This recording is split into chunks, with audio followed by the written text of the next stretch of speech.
hitting it now. 25 frames a second. Oh, God. There we go. We're live, and things look good.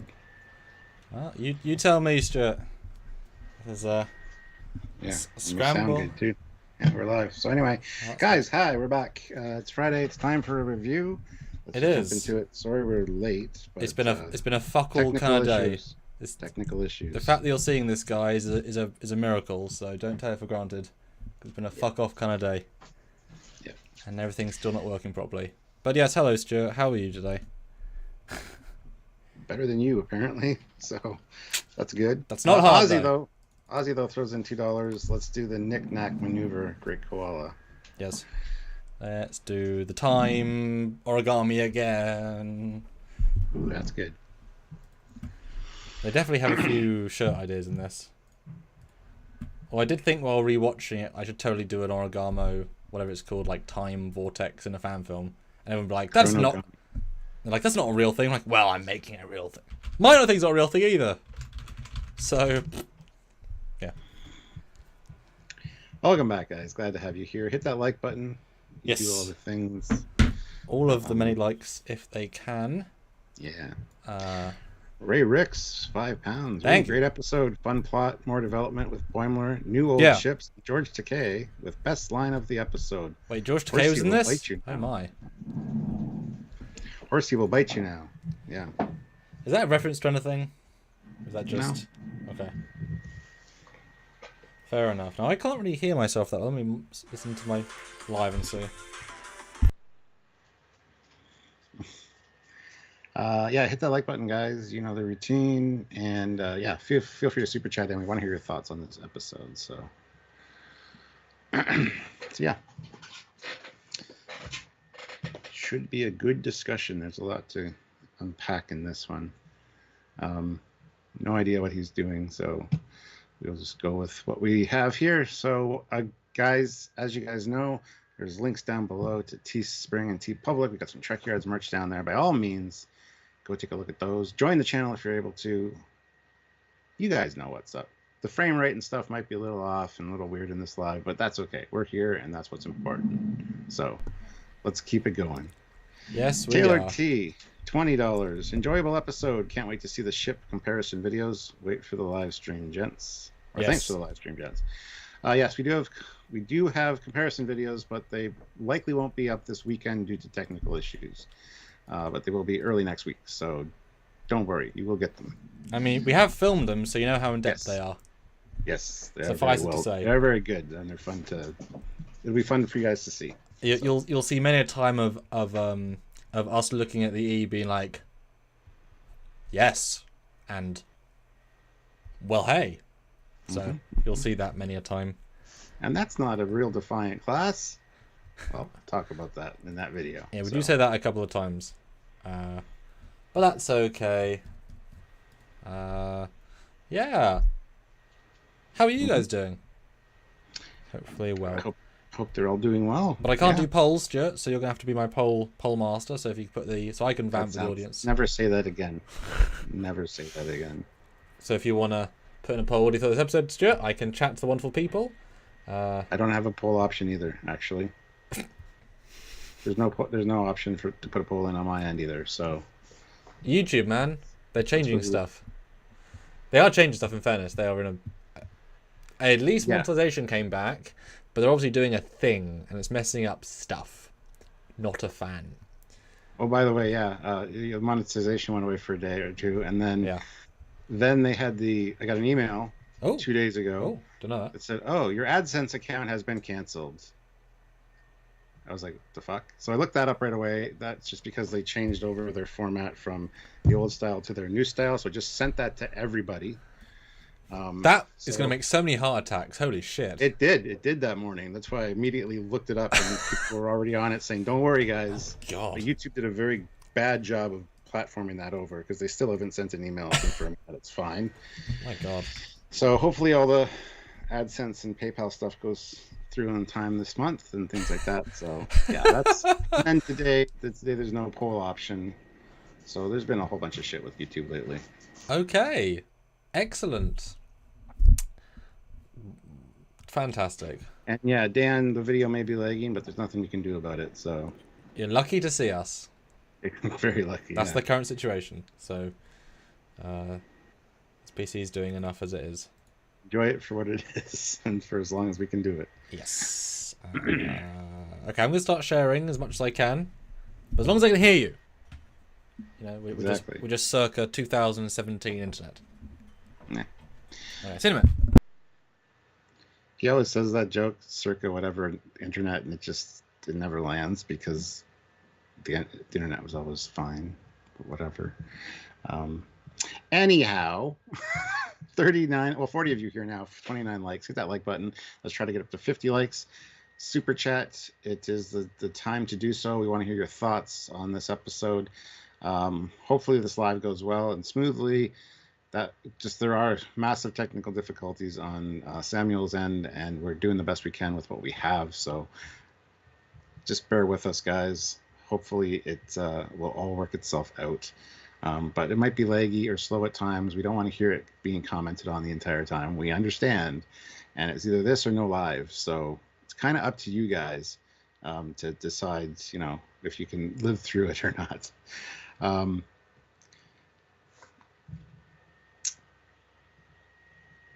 Let's see. Okay, so yeah, you guys know your role. If you can join the channel, please do. And knowing is 1/4 of the challenge. G.I. Stewart. That's right? Sure. Yeah. Excellent. I just started putting a new source into OBS. And I've typed excellent because it's excellent to you. I was trying to type image. Right, good stuff. Thanks, man. I'm so smart. I make things go. So, Stuart, what do you think of Lower Decks Season 3, Episode 8 / Lower Decks Movie Part 2? I thought it was superb. Very good episode. Very fun. I really enjoyed watching it. Had a good feeling during the whole time watching it. Loved that it was a little bit longer. And wasn't it? Yeah. Loved how I felt at the end of it as well. Just felt very upbeat and good. And there's always little things you notice later in different viewings. Like, for example, the first time Mariner stepped out of the holodeck, I saw her step over something. I'm like, what the hell is she doing? I didn't realize that was the black bar for the cinematic. Yep. Which it's hilarious. Yep. It's too quick in it, like, though. It needs to be longer to appreciate. Cause it's such a fun gag. I wish we'd yeah. So those things are fun to go back and see for sure. So, honestly, to me, it was epic. It was some really great visuals. The Knick-Knack guy is amazing. He's like one of my favorite characters now. And that side story with the computer making stuff up on the fly for this background character was hilarious. Just an inspirational quote generator.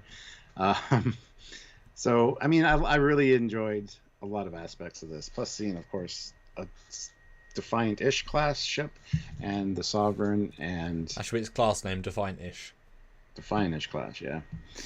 But yeah, so there's a lot to like here, I thought, and the time travel and seeing Monster Maroons, and I kind of love that it's the slime era. Like, there should have been a line, honestly, that said, "No wonder nobody talks about this lost era." I said that in our review. It would have been, I know. Yeah, it would have been fun. So yeah, I don't know. I just really enjoyed the hell out of this episode. And then, how do you feel on multiple viewings? Because the reveal is part of is removed from the build-up, because unless you know the reveal, it changes. I felt better. Okay. I felt better on different viewings because I knew the other Boimler wasn't dead. So I kind of had like the whole time feeling sorry for Boimler, and now that I know what happens, I'm like, oh, okay, well, yeah, it's shitty that he feels that way, but yeah, it was a different feeling. I actually enjoyed it more on multiple viewings. Plus, when I watched it with Sylvia, it was really entertaining. She got quite a few laughs out of it, and it's good to see other people reacting all to it as well. It's always better to watch it with somebody. So, yeah. And on that note, it's time for an ad. And that was a great ad, so there you go. I mean, I preferred last week's ad. It was me too. Yeah, it was good though. Just last week was a really sexy insert name of product. Yeah. All right, so how about you watching it now and another viewing? I was going to say, the real question is how does it hold up on more than one viewing? And I think it definitely improves on multiple viewings. Yeah. Because, as I said in another review, I went in with, and you don't know until you see it, right? Really high expectations. I didn't realize how high until I finished watching it, because it didn't reach them. But that's because last time it was a surprise of how good the movie was. So therefore, I expected this to be like stupidly good, and it wasn't stupidly good because what I was expecting remotely didn't happen, which is a problem because your expectations and hope and assumptions, all those things. Now in second viewing, it was a ton better for me because I knew it. A lot of the stuff meant nothing, so you just ignore that. Like it just becomes a joke-filled episode versus anything real. So the few real moments, because you know they're coming, mean more. And certainly knowing the other Boimler's not dead massively helps the pacing, I think, because you appreciate Brad from moment one versus, as in present, alive, not Section 31 Brad, Prime Brad, a lot more from the start versus the first time I watched it. As you know, I was drawn down by his disinterest in the plot, and that rubbed off on me quite a lot in the story, and I was just not enjoying a lot of the random stuff because it felt meaningless, because that's the point of the story. There's a lot of shit. There's a lot of nothing crap, but the crap is the fun part. It's weird. It's a really weird framed episode because it only works, I think, on second viewing to its bestest when you know the meaning, right?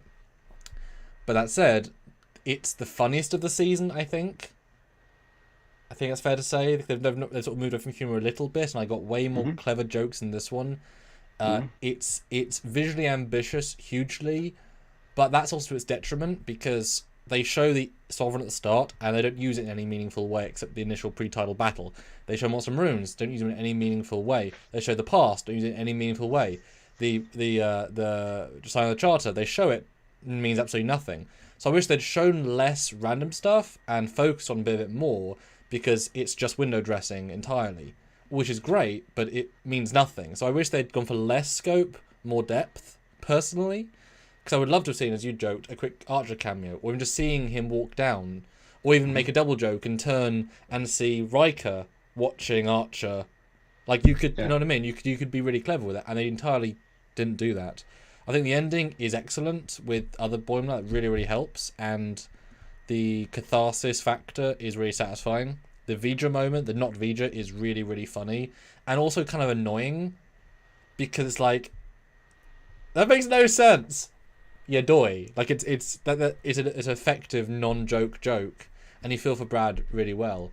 And the Duras, the non-Duras twin triplets is great. I mean, there's a lot of inspired choices. I just wish it showed less small things to focus on the meat. Because the first movie was all about big full cast set pieces with an amazing end. This was filled with lots of tiny moments without the big arc as much, and it only works on second viewing. So it's a very different sort of story. So those are my new thoughts, Stuart. What do you think now you've heard both reviews? Well, you heard it here first, folks. Samuel likes to focus on the meat. So I mean, you go to a meal for the meat. You don't go for the appetizers. Unless you're going to a buffet, then you can fill up appetizers. I disagree. Sometimes you go to a restaurant, just order a couple appetizers and share them with everybody. But not most times. Well, it depends on the type of night you're having. Appetizers and drinks are the way to go. Yeah, I can see your point, but I disagree with a lot of it, honestly. But do you understand why? Well, I do understand why. Yes. But I still disagree with you. That's fine. Yeah, like I understand you just like... This is Lower Decks. This isn't like something dramatic like a Picard or whatever, where they're like going for an idea and they just... But the last movie was, though, because the double Mariner stuff at the end was so deep and profound and well written and then that was really, really, really meaty, way more than we thought. So they did do it. That's what made that a truly tremendous episode. This is missing that.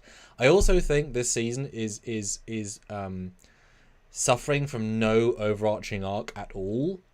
Because season 1 we had lead up to, we had stuff. Season 2 was Pack Cleanse. This season there's nothing to tie anything together.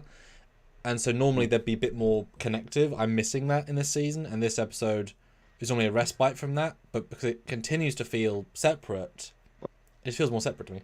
Yeah. Yeah, we're getting there though, honestly, because with the Boimler Section 31 tie-in, it could be that Rutherford at some point is going to be activated, or something going on with what his implant, what protocol was, and I don't know. I think Boimler's going to have to go after, like, the clone Boimler's going to have to go after Rutherford at some point. Ooh. I think there's going to be that kind of tie in. Rutherford's not going to Cool. know that it's the wrong Boimler, and Yeah.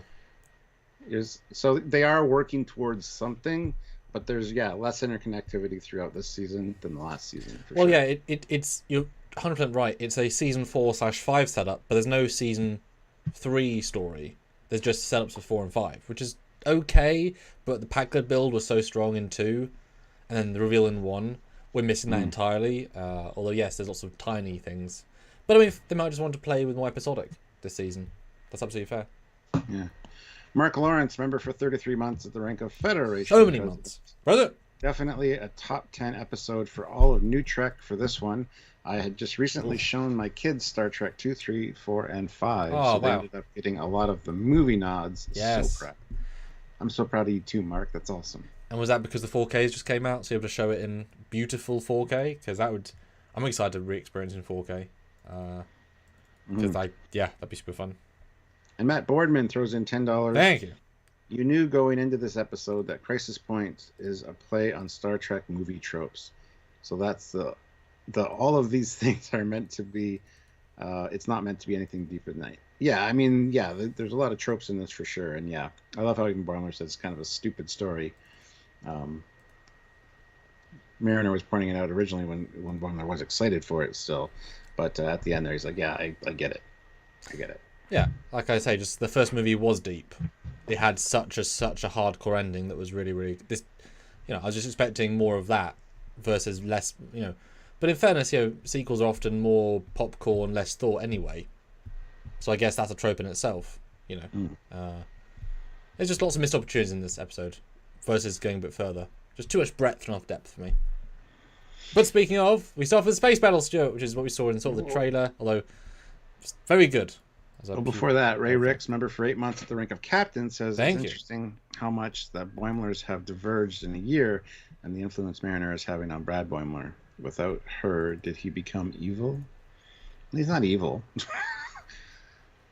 How do we know? This is another thing, too. How do we know that Boimler didn't infiltrate Section 31 under the orders of Riker? And he's actually working for Riker to take down Section 31 or find out what's going on.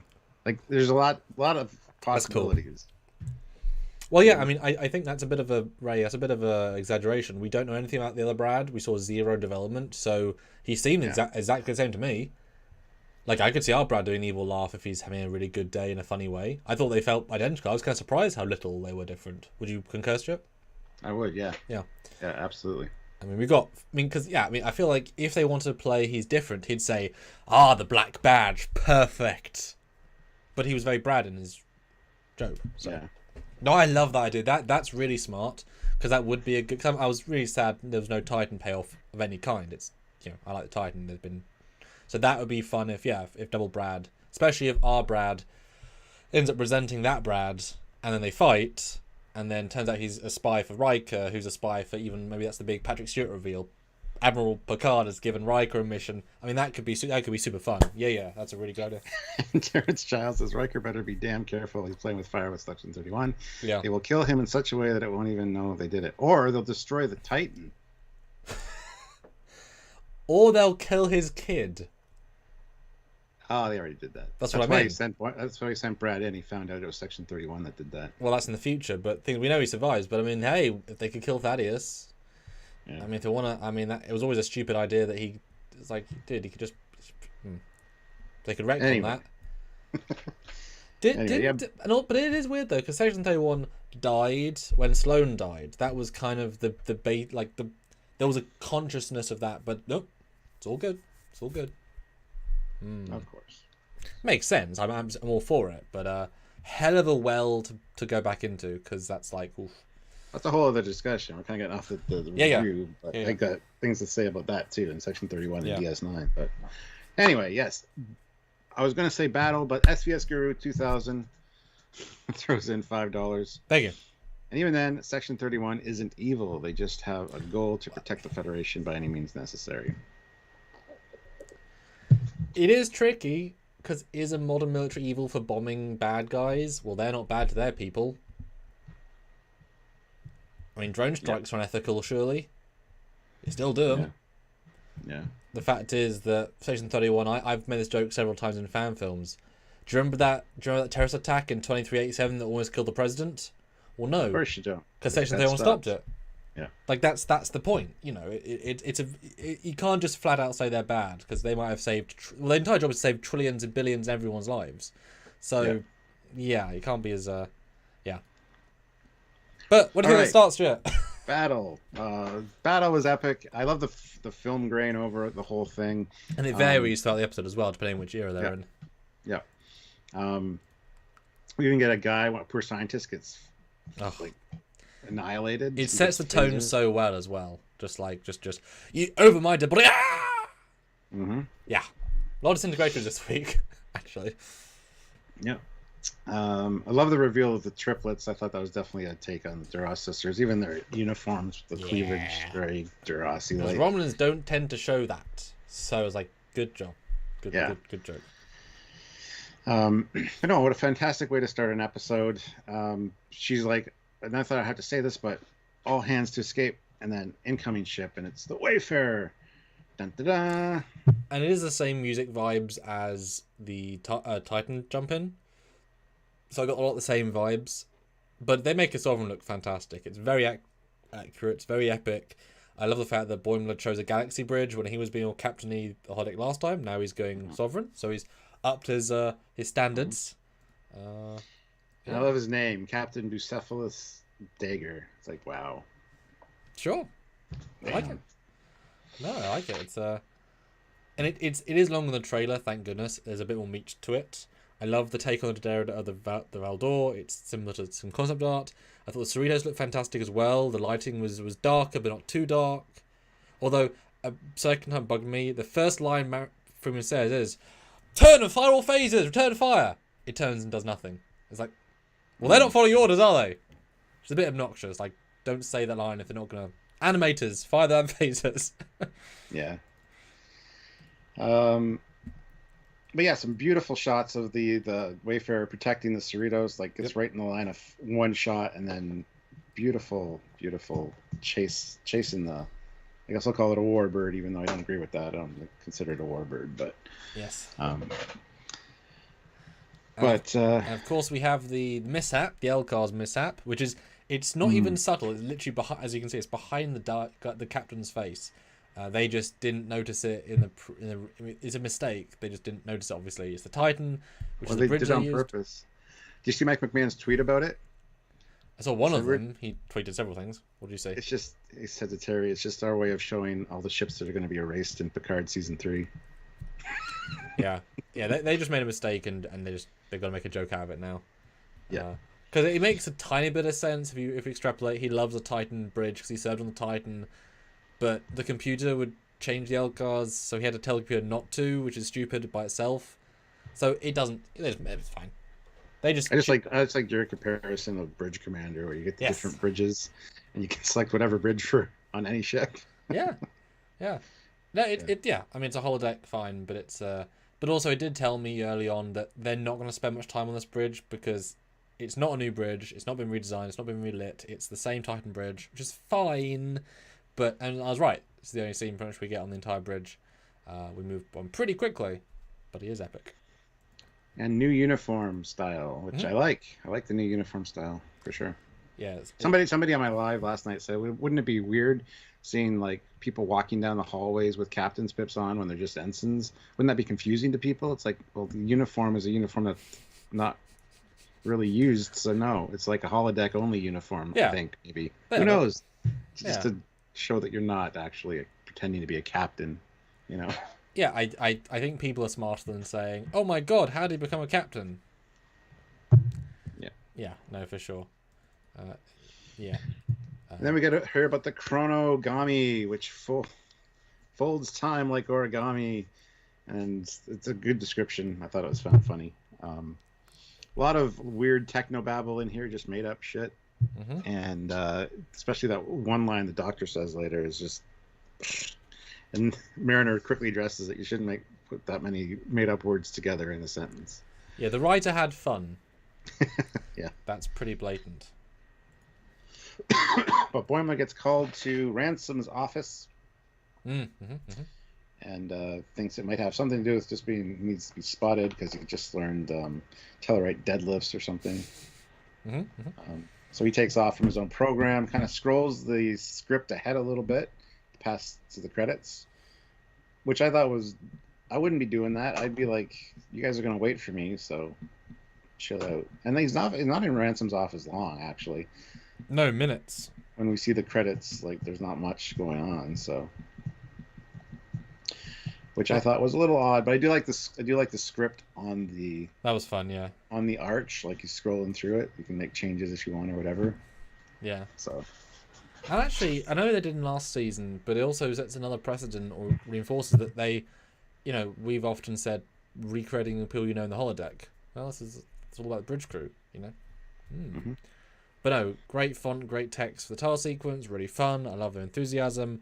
But I as I said in another review, I wish Boydman had come in and he stayed on path, because it really splits the focus narrative just so drastically that neither get the depth they deserve. But then once you know it, it really hits hard of how he's trying to have some fun. But yeah, especially as this is like his thing, and you can see if he had played it fully, it would have been really fun. But they go to this Europa regular one on a moon. Love it. Love it. The interior, love it. Uniforms, love it. It's genius. It's great. It's classic. They've got the, let's be honest, a more attractive Carol Marcus. Yeah, well, one thing I do want to say, though, is when he gets back, he says they're just reassigning duty shifts. So I assume he either got moved to a different shift or a different ship. And I was kind of like, oh, okay, well, that's why he's depressed. So a little bit of a red herring there. Yeah. SVS Guru 2000 throws in $5. Love the joke about the Genesis research proposal being shorter than a school presentation cobbled together in 5 minutes, 5-minute break before class. Yeah, we'll get there. That's fun. Yeah, the regular style station's neat. You got the blinky lights, the back and forth red lights. Nice trope. Pan over those. It's airplane cannon, and it's made back into Star Trek. Yeah. And then, yeah, the sexy scientist, Helena Gibson. Yes. Which I love. I love later where she's like trying to hit on him and stuff, and he's like, no, and he just leaves, and it's like, I don't know what to do now. That was her only job in the script. So the computer again got kind of befuddled. Yeah, it's a really great example of the computer, like an off script, like clearly, unlike most holodeck programs, like one of the Sherlock Holmes or whatever, that feels like that has a bit more side quests built in. This is obviously like Boimler's cheesy one line, one path story. So anything out of that, the characters are not built for at all. It was not built to be interactive in the same way. So it's a really fun example of you see what a standard program then has, how it addresses the does not compute. So I love that as a little side note. The fact this guy has to say publicly, like, oh, okay. That's great. And yeah, Matt Boardman says, Sam, you didn't find BB Bish attractive? Matt, neither did I. That was the original Carol Marcus from Star Trek 2. I don't find her attractive at all. No. In the slightest. Nope. Mostly because when I was young, she's like in her 40s, 50s, and I only find people my own age attractive. Even when I get to that age, she's not my type. So no, she looks like an old lady to me. From my memory of watching when I was young. So no, not at all. I agree.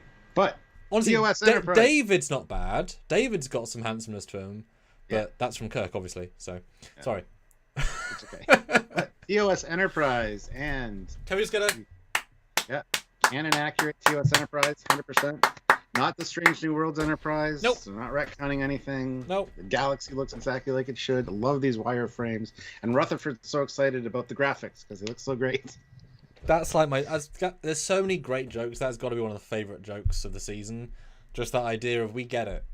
Because unlike Star Trek, Star Wars kept the crappy graphics, so that's the canon. Star Trek, the new guys say fuck you to that.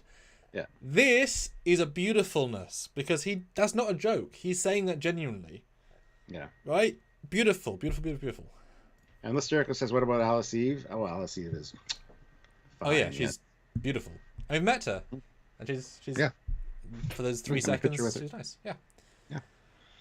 Yes. So anyway, But this is a so phenomenal moment. I do think though, and we both agreed, it's missing the Kirk or somebody else at the start giving a cheesy introduction monologue. Someone from canon, Rye yeah. could have made sense. Anybody, honestly, it would have ruined the double cameo from later, but it would have done with, because part of the fun of Carol's and Kirk's is that it's very complicated for, especially for Kirk. Well, he's not as good at technobabble, so to have someone do that, I think with the bullshit, like don't. Barkley would have been a good choice. You know. Yeah, Barkley, exactly. Like, don't have Carol say it at the start what it does. Have it here and push it even further with technobabble. And they can even like cut, like it's still going with the person on the screen, and cut back to Mara and be like, but a famous face, like a famous captain. I think it's unnecessary, but I was so vibing it and needed it here. I wonder if there was stuff cut out of this episode because it was already running way long, even after it was edited down in final, Possibly. 27 minutes. Because Yeah. I really was missing the identify for retina scan. They should have had that in there. That would have been hilarious. Yeah, I could see they storyboarded like a few more funny things. But this scene's glorious, and yet TOS canon recanonized. I mean, they were the balloons at the first episode, but you could argue they weren't the TOS. But this is undeniably so. Once again, guys, TOS Connie canon. Sage was SVS not fully canon. Blah blah. Exactly. SVS Guru, $2,005. Hey. So it means that writing a holonovel is more complex than previously thought, since the author must account to and write for the player's every choice. Not really. I mean, you got the script, you got the outline of how the story goes, but you can, like you saw, the holodeck can do shit on the fly if it needs to, but it's not set. It's not in that mode. It's not in like a it's not like a free world mode where whatever it goes. Yeah, it's a structured story. So the computer's like, "What are you doing?" It's like Google Maps when you go off your route. It's like recalculating route, and it takes. Yeah, so that's what it is. It's the difference in a Call of Duty where they build a path with a little bit of side route and then literally walls, but it's epicness versus an Assassin's Creed where picking a direction. Because Freehaven, they haven't designed these people. I mean, besides the initial story setup, they just go play and it goes. But I love that actually. Although you got to remember, Cerritos, low end ship, so Holodeck would probably be lower end. Why would they give? They certainly haven't got binaural, which would have been a big jump. So I could see them being reasonably subpar holodecks, and they could even double conceit. Now that we've seen the Voyager style holodecks also on the Cerritos, to the confusion of Samuel, potentially there's like a higher end officer holodeck because the captain was using it, and then a standard bog standard cheap holodeck, and that one can do all the good stuff. This is just for bog standard, and therefore its ability to dissect, analyze, and go beyond. Like, play the game. It's a Cerritos. It's a California class. It's not the highest end like on the Galaxy class would be. Yeah, so I think there's a lot of ways to take that, but I find it really interesting. Like, limitations are such fun, and then to watch the thing try and, like, again, another joke I loved later on. You know, you guys haven't got names. Take them. Acolyte number 2. Yeah. That's great. Yeah, that's great. I also like the jab. I think we missed it of Tendi. They're talking about Mariner says a different timeline with younger versions of ourselves played by different people, and Tendi's like, that's not likely. That was a nice Kelvin jab. Boom. Yes, it was. Yes, it was. But here we get the fact the Romulans can go to any time and destroying the Federation before it exists. Yep. So the scientist gives him the the watch, which can track the Korigami, and says it has limited chronogrammic functionality. So Mariner's like, oh yeah, so watch it drives the plot. Not very convenient, and not at all dumb. Or very convenient and not at all dumb. So yes, big honking thing on the wrist, but hey, I liked it. No, it's a great reference. Yeah. It's very logical. Then they got to go to Tatasphere 6 or Tatasaur 11, Black Arms dealership planet. Not Tatooine then. No, here's the gobbledygook. We're probably trying to buy Walarian deuteronium to power the chronogasmic matrix. I did notice the gasmic. I did see that one. Yeah. Yes. That was pretty funny. Anyway. And yeah, so they're like, well, let's go do that. One was like, let's go do that. And she's like, wait, Persepolis, could we talk in private? It's like, no, I gotta go. And she's just like stumped. She doesn't know what to do. Yeah. I was kind of expecting Mariner to play that scene more. Yeah, because she said, why'd you make her so hot? And they both kind of stand there and I don't know what to do. Neither do I. Yeah. Yeah. So I've lowered the resolution of my screen, which may make us less laggy. Because the PC's rendering now a lot less pixels. I mean, Skype looks clearer, but OBS is obviously trying to dissect that. Let us know if it looks any better, guys, because I've just done pretty much anything I can do to improve it. So. Well, where did I go? All right. Yeah, you're still there. I just got to move everything because it's a different frame. That was very terrifying for a moment. Yes, sorry. That's But no, this... guys. That's slightly better because it should be. Yeah. But this shot of the Wayfarer and the Cerritos like cruising side by side to the planet, beautiful shot. I really like that. Yeah, I was missing more of that because that was just golden, and we didn't get any more of it. I mean, that's the last shot of the Sovereign. But yeah, that was really pretty. Although the scale's wrong, I think. Didn't feel quite. I know the series is pretty damn big, but it felt a little bit off. But that's okay. But yeah, they go to planet. I love the guy in the background yelling, we're all holograms in a simulation. See, I thought that was going to be an important plot point, because that would have been, like, if the computer's smart, that could have been a really fun jab of the double context. I thought would have been really... And yeah, Alyssa Jericho's, the planet is named after the Shax actor. Yeah. Oh, yay. Yeah. Okay, good. Yeah. I think there's another planet name in this that's this similar thing. Yeah. So. But this is very Dune-y, very Tatooine-y, very... We get great koala worshippers. We get the Katia guy, the true answers. That guy has seen the koala, yes. Yeah. And there's the alien other species that I don't know the name of, but we knew we should know it. What's the name? It's the first alien they mention. The Great God. They mention it. It's like... Oh, hold on. Kuntali or something. Because that's been from another show as well. Let's see. Manuki. Yeah, where's Manuki from? Manuki's from the Mask episode. Oh, yeah. The Mask. Yeah, thank you. Yeah, good. Yeah. Okay, cool. Internal referential. Yeah. But yeah, Boimler, of course, with this life-changing event, she's looking for some kind of meaning in things, and this is part just looking for some kind of reason for existence. But Mariner's like, no, man, we gotta go. This is just the side character. And I love I gotta find it now. Goddamn. Like Knick-Knock? Knick-Knack. Well, it's Knick-Knack, but she says something, and he's like, I am Knick-Knack. Yes. She's like, exactly my point. Yeah. But yeah, everybody else is zooming off on grav bikes after these Romulans. But he hands over the mission to Tendi. Yes. Yeah. And that's obviously, that is important in the grand scheme, because she wants to be a captain. Yeah. Mariner says this. What is this? These random extras? I am Knick-Knack. Case in point. That made me laugh out loud for sure. Yeah. That was pretty funny. But yeah, they zoom away, kicking the bottom, and that's when the story diverges from epicness to pretty damn mundane. For the other side. Love the Tendi maneuver. Yes. Flying over the explosion, lands on Rutherford's bike. And then it exploded. But the Romulans take the device and they go through a rift. Oh no. Which looked fantastic. That was such a good visual of it opening and really, really good idea. Origamic threshold is a threshold is what they go through, not threshold.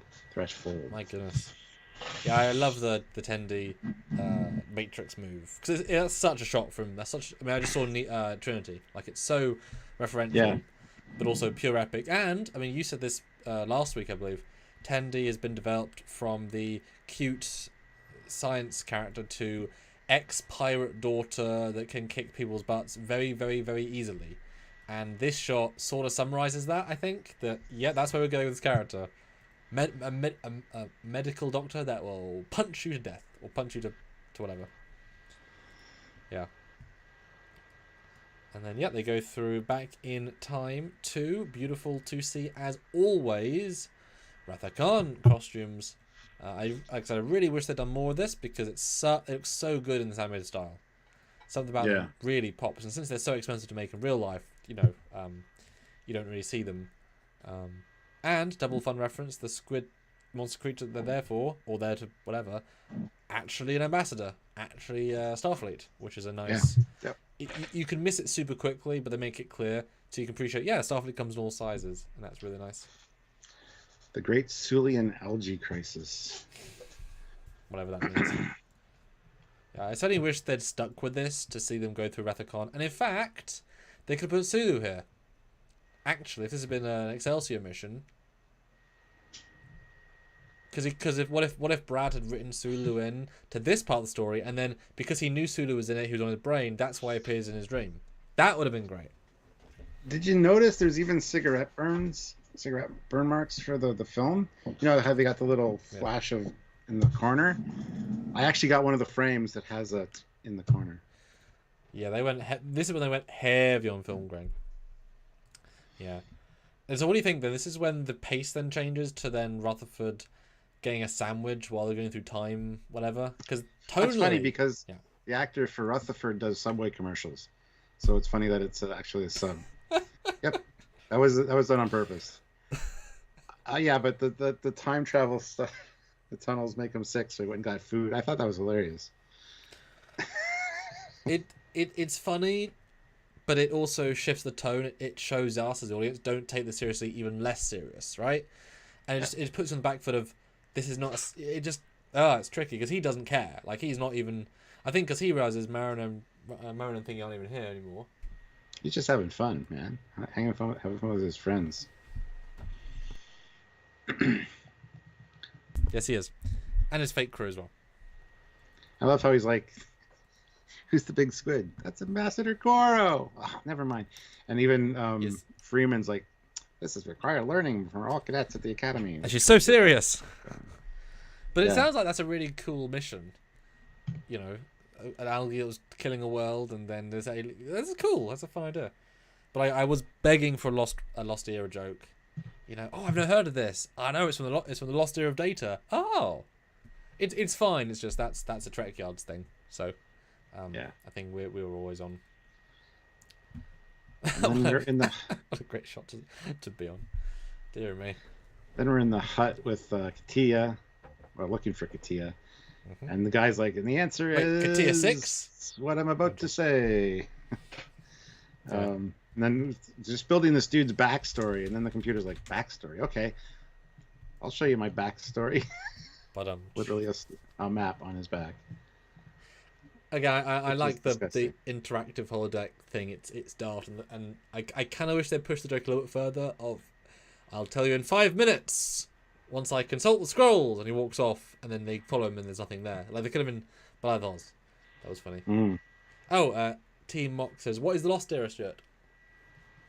Between the Rathakhan era and TNG, essentially, big chunk of what the hell happened. We got a little bit of a glimpse of it with the Enterprise C in yesterday's Enterprise, but it was that was one ship brought to the future. So, but we want to see that era. Good ships, good uniforms, still ish.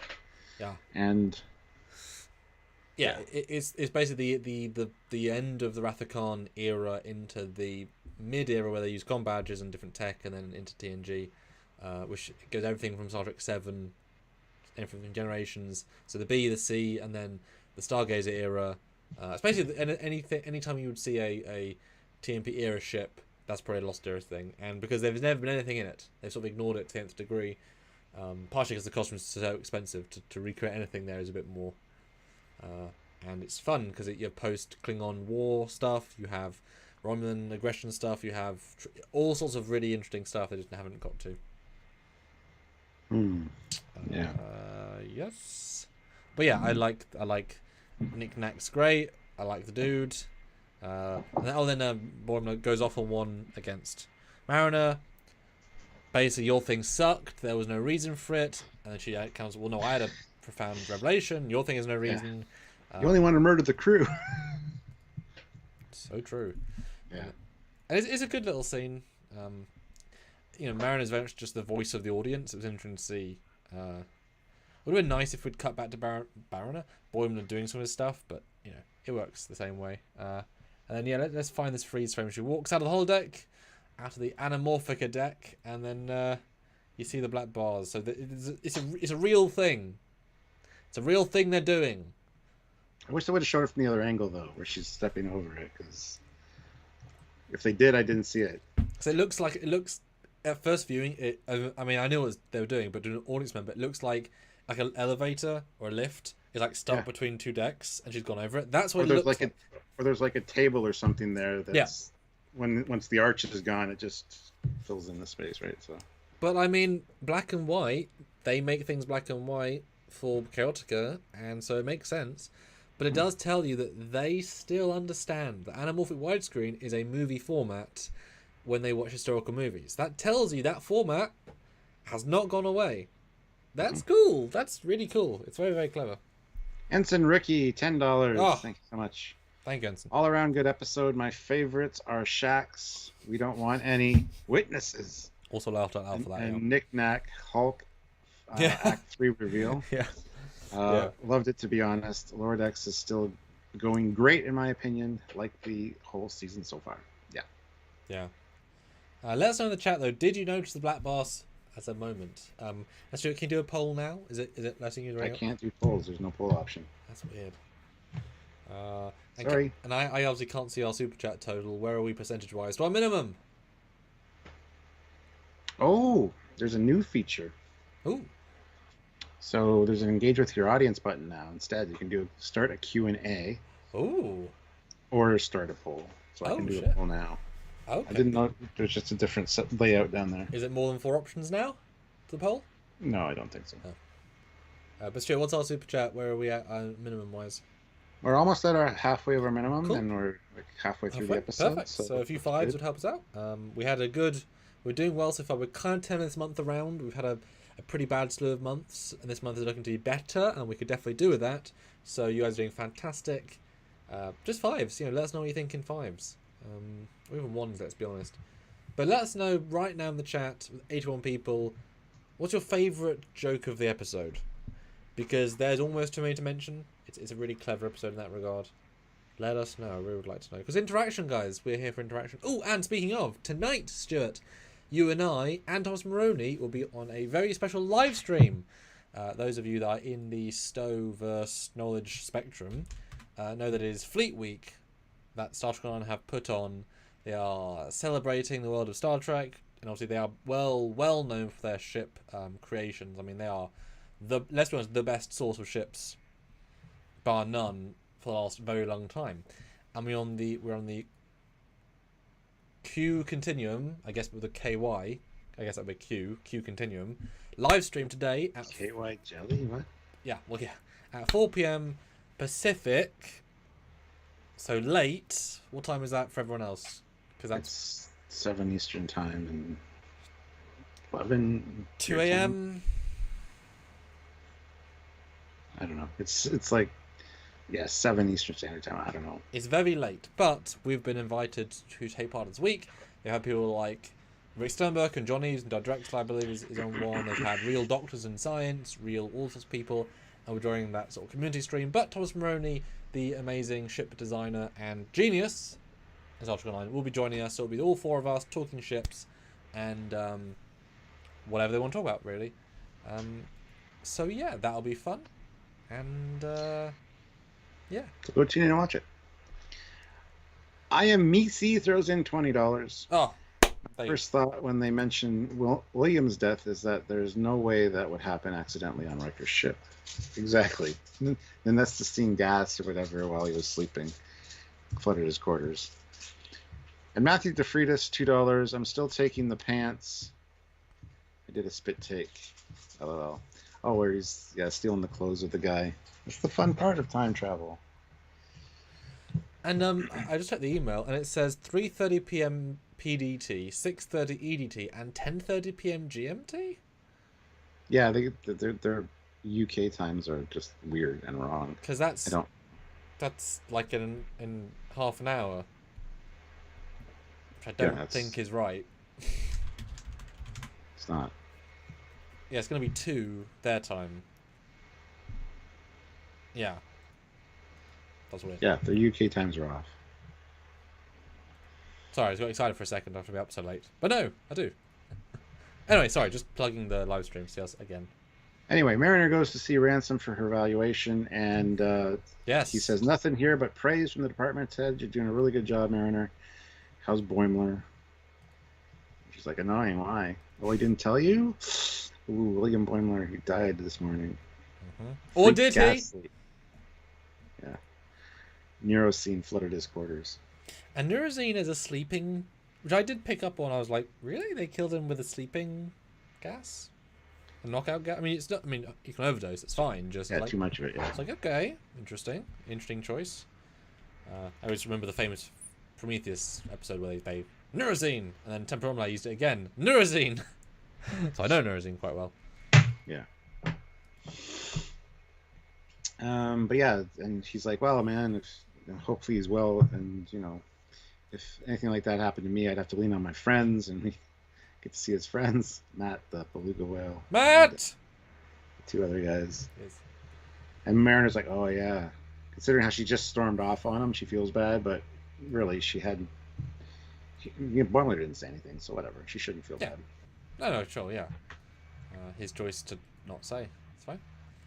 No, this is really. I mean, this is one of those laugh out loud moments because who you pick is funny, and the fact that he has to clarify who the hell they are is great because people won't remember who they are, and that's in the joke.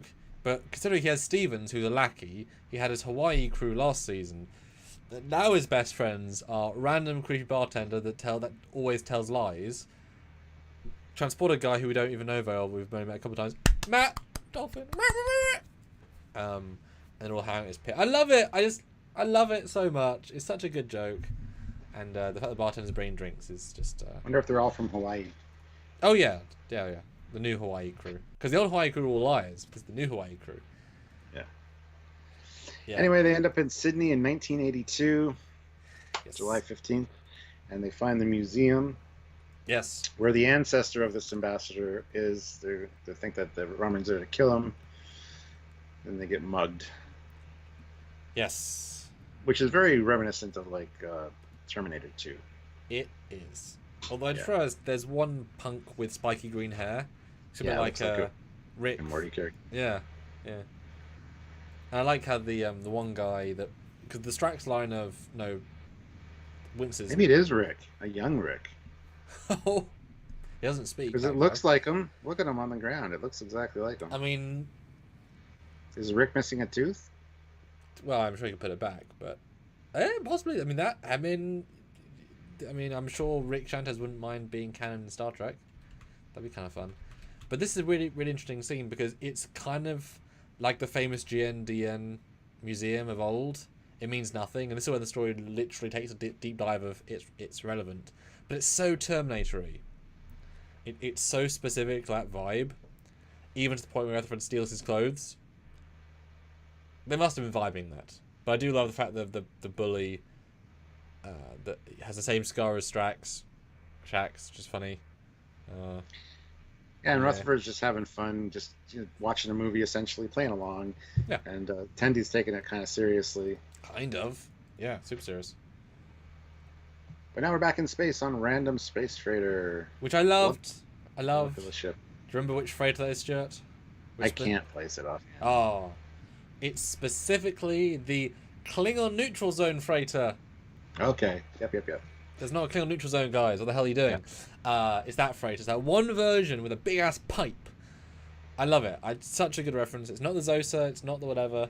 It's so specific. It literally is like a space freighter. Like that was how they used it in the show. Great. SPS Guru 2000 throws in €5. Thank you. And says, interesting that Tiana can identify the year by smell alone. Yep. Yes. Yeah, for sure, for sure. All right, so Mariner comes on, and yeah, here's the whole. You guys don't even have names. I'm a friend of the main character. Grab her, Oh, acolyte. I am Misa. You missed the $20. Oh, I did. Which is fantastic at 20. I think you read Oh, that. I read that one. Did you? I did read About I Am Riker? Misi. I did say I Am Misi. That throws in $20. My first thought when they mentioned William's death is that there is no way that would happen. Actually, I read that one. Did you? Yeah. Oh, I didn't hear. I guess I was trying to work out the. I'm doing each picture manually, guys, like one at a time. I know. So it's a bit of a thing. I wish they had gotten Kirk Thatcher for this scene. Yes. I had thought that as well. Yeah. He's in Werewolf After Dark, by the way. What's that? It's a MCU short on Disney Plus. It's like an hour long. Oh. It's in black and white. He plays a monster hunter. Brilliant. Yeah. Brilliant. But I don't know if you would have known his voice from his voice. And I don't think you could have Probably argued the same punk went to Australia. Well, I guess you could, but it would have been a bit weird. So yeah, she gets thrown on the brig with Boimler, and basically tells him that she knows what's going on, and nice little heart there, and they got to get out of here. And then yay, Knick-Knack to the rescue. Again, another when I laughed out loud. They Star Trek 5'd it, guys. They Star Trek 5'd it. And then Stuart, he lets Boimler know he loves him, and not just love. He's in love, and it's so stupidly real the way it plays. I don't know why for me. And he's like, I love you too, and man was like, hey, there's your love interest. I was like, Yep. Oh, this is weird as shit. I love it. I mean, great payoff for this guy. I mean, this is such a good. I even joked earlier, like as a background extra, such a great story arc for this guy. I feel like he needs some sort of shirt. You know, Tic Tac. I love Knick-Knack. Dick Like Tac, my new- Vic Knack. No, Nick. You know, like all the names. There's no Nick Knack. Yeah, he's like my new favorite. Yeah, he's really good. Give him a mobile emitter. So then we go to the bridge, and this is all a bit stupid because it's the holodeck inventing nonsense within nonsense, and it really feels that way, I think. Oh yes, absolutely. What is said here? You're just a fleshy map. Yeah, it does not believe that the holy airlock. Yeah. And then basically, Boimler's like, or Mariner's like, this is where you give him the big heroic speech that turns into, oh, okay, or we'll just do the Kirk thing. Just beats the crap out of him. And then we get the third act reveal for Knick-Knack. Yeah. Yeah, it makes sense. I was buying it the whole time. Pretty impressive. And then him on the ground with his butt in the air. I'm like, oh no, his butthole's going to be like the X that marks the spot. Not quite. It was on his back. And it's like the Mad magazines. You fold the back page in to get the message where Katia is. Yeah. Talos 5. Or Thalos 5. Anyway. Oh, Tmok says Ben Rogers is one of the writers for this episode. He mentioned he wanted to kill off Will Boimler. He also voices Steve Stevens. Mike thought it was too dark to kill off Will Boimler, so they came up with the Section 31 thing. Why the hell would they kill off the special character they invented? What a cheap idea. You invented a great possible character. Why would you want to waste that? Because why? What's the possible motivation for that? Unless that shows they have zero plans, but it feels they have plans. But I guess they didn't have a plan, because clearly, if that's a retcon of a plan, that's very strange. It's very strange. But yeah, they find the real map, I guess. Yeah. And then we cut to the founding of the Federation. It's right near Earth. Holy shit. I know. Wow, I didn't notice that. Huh. Cut to the founding of the Federation, 2161. And I love that the bomb is like the bomb in Nemesis. What's the radiation, Stuart? Can you remember? Yeah, I had it earlier in the live, but let's see. Think of that announcer at the end. Something cannon at 42%. At 52%. Yeah, it's a Thaleron bomb. Thaleron, that's it. Thank you. Now, what did you think about this retcon? That this building from Star Trek 2, 3, 4, and 5 is now the Sun Federation Charter building. I thought that was nice. Makes sense. It Oh, looks nice. like an auditorium from the outside, so. Yeah, I mean, it's such a clear visual language. I was not expecting that to be that far back, because that really sets these buildings back to pre-Federation time. Well, yeah, obviously, 'cause this is the Federation time. I really wish we'd seen a bit more NX love here. I mean, if you stop and look, you can see NX people in the background, which is fantastic. Mm-hmm. And you can see, because this is so early Federation, you can see lots of Andorians, because that's one of the member races. But I love how like 10 pixels tall. Yeah, but there's no guy in a white uniform. I would have loved to have seen I Archer. know. If we zoom in on because this is a big opportunity for me, because to go back here is such a rare thing. And we've not even seen it technically. We've seen 2 holo versions, which is kind of funny in itself. I really wish this had been a scene. Like, this is the big one. I was like, oh, don't. It's Pavlov's dog. It's showing a gun and not using it. Like, this is epic. They did jack shit with it. Yeah. Entirely nothing. But I love it. But I love this discussion that happens. This whole, wait, how does this play into the octopus stuff? I think the Romulans gave up on that. Now they're just trying to blow up the Founders. What? Before they found the Federation. Sorry, I didn't finish that quote. So not the Founders, but the founders of the Federation founders. I thought that was really funny as well. Because, of course, these sorts of movies, they often have plot holes of, we'll just do this plan instead. But, once they had time travel, that's a good enough plan as any. And boy, Theodon bomb, that would wreck shop. Oh my god. Like, they really needed, like, the bomb to go, and then Archer to turn. And just a close of Archer's face without saying anything, Like, oh, there he is. Mm-hmm. But Rutherford's just singing a song, just doing his job. No, not a song, Stuart. The famous Choo Choo Choo song. Yeah. Which I guess he heard in between somehow. I don't know. But I mean, I think there might be cutout scenes here, but... Yeah, possibly. Yeah, she's like, take this seriously. Yeah. Would you be like this if I was actually the captain? She's real pissed. Oh, actually, before that, the Romulan tries to shoot her, and Tiana jumps in the way. Yes. And this looks super painful, disruptive way to die. Get it? Yep. Oh, Stuart, you didn't. I did. Tiana fizzles out. I feel like they had a let's do. I mean, they can't really kill them normally, so let's just do 2 disintegrations in 1 episode, and it is a good little moment. It's a good little moment. But yeah, Rutherford makes a joke of it smells like fried Romulan in here, huh, guys? And that's so tone deaf, obviously. But it's interesting that that's as much care as he has for Holo people. It's another interesting context. Yeah. Anyway, yeah, she gets pissed and just admits she wants to be a captain. Like, that's... There you go. Reveal. Now, do you think she's been thinking about it? She says that's the first time she said it out loud. But do you think she really has known this? Or is this the first time she's come to realization? How do you think that played for you? It played like she's kind of had it on her mind for a while and never vocalized it. And now when she's in the situation where she feels like she's in a captain's position, and now that she's said it, she's come to the realization that, yes, I want to be a captain. Okay. Yeah, it's definitely, for me, as I said in another review, it's jumping the shark a bit. She hasn't been set up that way. She's been very minimally pre-set up that way. But this is a season too early. Especially she's a medical ensign. I mean, a bit early to think about a command. But I mean, hey, ambition early, I guess. But it's a bit out of the blue for me. Not terrible, but if that's the big payoff to her arc for this episode, it's like, well, at least set up properly. But well, it's very similar to Tilly as well. Like, I'm going to be a captain someday. Yeah. A lot of people know that. Yeah. But then she has a great plan, and in the classic tradition of time travel, go back to the start and do it again. I guess that's the last Romulan, so they've now, if you've solved the problem before the problem started, then you've solved the problem.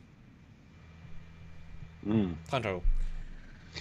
And I noticed the guy doesn't get disintegrated this time, the scientist, and the first time you can see the crystal in between the box, now you can't, so I like that. Nice little touch. Yeah, it's not subtle what's going to happen, let's be honest. I like the bomb reveal. I just thought it'd be empty and they'd just shoot him, but it's not a subtle reveal, but that's okay. It just makes me wonder what you know, what Tilly, not Tilly, whatever Tendy said. Don't know. Yeah, how they orchestrated this thing out on the Oh, Cerritos. And Stanley's stuff. first Orion captain in Starfleet. Yeah, yeah. Could be. Could Long be. way away, but yeah. But I felt good this guy not dying, I'll be honest. That was a nice moment. Yeah. And then you get a recycle scene, but no Brad. But instead, And so- she's kicking butt. somebody made the point that there's a mistake here because Tiana's on the bridge, and she just died. It's like, no, the Tiana that went back in time with them died. This is the Tiana from this time. Yes. Easy. So, yeah. No problem at all, Stuart. Barely an inconvenience. Yeah. It's like Elnor. I mean, if you go back before they died, they didn't die because it's a different version of them. Yeah. But beautiful scimitar shot. Not scimitar. Valdor. Goes kablooey. Thaler on bomb. Cool. And we win. Oh, and then we go to the third moon of Shat-Inari, which is Shatner, which is ironic because the god creature is the rock creature, essentially. That was in the original plans for Star Trek V. Rock. Yeah. Yeah, that I caught the second time. I didn't, actually. It was the first time I'm noticing it. I was really... As soon as I saw Rock Quarry, I was thinking, oh, we're going to go full Star Trek V, aren't we? We're going to... Because, as you guys may or may not know, that for Star Trek V originally, Shatner, who was the director and helped do a lot of the different elements, he designed both the god creature we saw, but this longer sequence where the god creature was going to summon. So after the initial was god in the starship, gets flung, when they start running away, in the actual final movie, God gets pissed and fires 2 lightning bolts out of his eyes and then he gets shot. That's it. Originally, he was going to summon these rock creatures, were going to chase them and fight, and we don't know the full scene because it never got filmed. And they filmed one rock creature, and in fact, I don't know if you know this, Stuart, but that rock creature is now canon in Star Trek V. Really? Because there is one shot in the new 4K remastered where, because of the new color balancing of HDR, an explosion was made a lot less bright, and you can now see a rock creature in the explosion. Really? Mm-hmm. Because they obviously filmed... screen cap. I want to see this. Yeah, I'll find you one when I've got a PC that works. So obviously they had filmed a scene, because we know they did some test stuff. They obviously filmed some sort of explosion, thought we'll use this, but it is now in the movie, and you couldn't see it originally. It was just too blown out, which I thought that's freaking fantastic. I wasn't disappointed by this, but that I think would have been even cooler if it had been that. But I mean, the Holodeck's obviously vamping and doing its own thing, but it's still, I mean, giving Star Trek V vibes clearly, so I like it. Yeah. Well, somebody last night said this reminded them of Val as well from the TOS episode The Apple. Yeah. Fair enough. Basically, yeah, just an inspirational quote generator. The purpose of life is a life of purpose. Yeah, but what about my question? Yeah. What do you think of that? That's quite a big reveal that, you know, they could do anything here. What was your first reaction to that? And what did Sylvia think as well? It's quite a, you know. Well, I mean, I just love that this is kind of the go-to for a god-type creature, just being inspirational, like weird poetic quotes. And the computer just did that. This was probably the least impressive part of the episode for me, honestly. But I did like that it wasn't, something we had seen before, and something new but tropish still. So, yeah, I think Sylvia liked this part. Can't really remember offhand, but yeah, I thought it was fun. Him breaking into it, I didn't see that coming. Yeah, But that's he's so determined to find answers to his questions. yeah. Goes in and we get the Voyager 6 trope, where there's the Wright Flyer flown in Kitty Hawk, North Carolina, 1903. It doesn't even make sense. This reveal doesn't make sense. But it's a kind of a tie-in, a nod to the Orville a little bit. Orville and Wilbur Wright. Oh, yeah. No, this was genius, stupid, because, I mean, it obviously shows that the computer knows all about Kirk's missions, all of them, and it's scrambling, because it doesn't know Brad's going to try and go inside it, and so it had to pull something out of his arse, and it pulled something that makes no sense. Clearly this shit isn't going to be... I love it. It's very clever. And it's a grown out loud moment, but in all the best ways. But Stuart, can you set us a super chat and like goal since you can see the Well, numbers? hold on a second. I want to clarify something. Oh. Species 84 or 1571 says chat might not be working right. I didn't see any comment about Tiana being on the bridge. That's because I said in my live last night somebody brought it up as a problem, and it wasn't a problem. So, and then Matt's confirming, saying I think YouTube might be having some challenges today. No, it's not the case at all. But it's ad time. I do know that. So we're gonna hit an ad button. And that was great. It was a great ad. So, super chat goal and like goal, Stuart. I'm getting there. Relax, man. I don't like not being able to see anything, Stuart. It's confusing to me. We're $60 away from our minimum. So, guys, It's good. Keep the super chats coming. We really appreciate it. 92 viewers, 75 likes, which is amazing. Let's try to get to 100 likes. Hit that like button if you're just joining us. Not far. Not far. Ozzy throws in $2. Hey. Let's do the Orville maneuver. And Rich Klein throws in $10, so thank you. Val calls to us. Let us go to him. He hungers. Someone needs to do an Easter egg count for this episode. It has to be at or near the top of the series. Best episode of the season. Is that a reference? I don't know it. It's Val from the Apple TOS. Oh, okay. Yeah, that's why. It's a similar kind of rock creature. So. Yeah. Okay. But I thought this was great. And again, voiced by the Strax actor. He does half of the other voices, as in James Doohan tradition. But no, Brad. And he shows some self-awareness here. He says, "I should have stayed a raisin farmer. I could have married Leanne." So he knows that Leanne's at least, interested in him. But then everything shifts. We go back into full screen, and we are at the real Kirk farm, and therefore you would think that James Tiberius Kirk, William Shatner, is going to come back, and I was very, very excited because he needed to come back to Star Trek after so many years. He's a great fit for the show. I was really, really excited. And who is it instead? SVS Guru 2000. Well, SVS Guru, he was... What a great €5. I think Boimler's vision could have been an actual afterlife, since Tiana says Boimler was clinically dead. Not an afterlife, more like a... Well, maybe, I don't know. Brain hallucination. Well, I don't think... Sulu's not dead, I don't think. He was one of the younger ones of the crew. So I don't think... By this point. I mean, if he would be. He would be. Because he was in his, 50s or 60s in Star Trek 6. Yeah, Bones was in his 50s in TOS. Sulu was in his 20s. So 30 years different. TNG Bones is still alive, and that was only 20 years ago. So he's absolutely still alive. Not necessarily. I mean, he could have died, but I mean, medical science, he totally could be alive. He wouldn't look like that. That's for fucking sure. Well, no, of course not.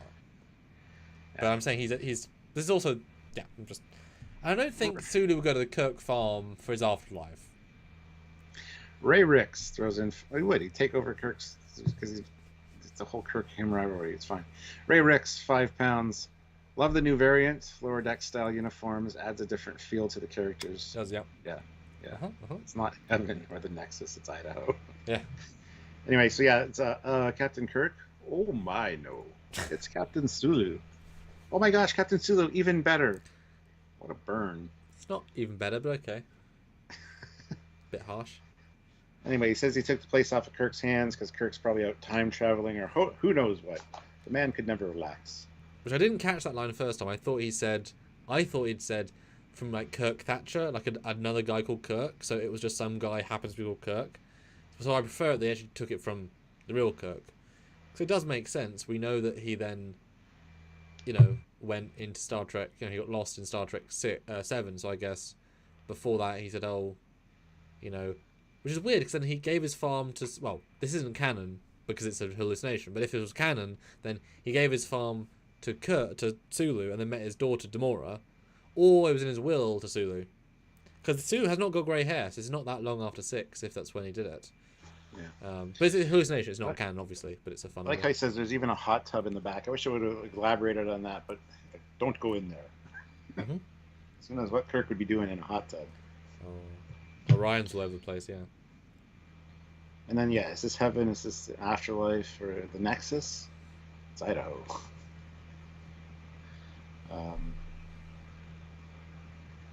But yeah, talks about he didn't program this. He just wants to find the meaning of life.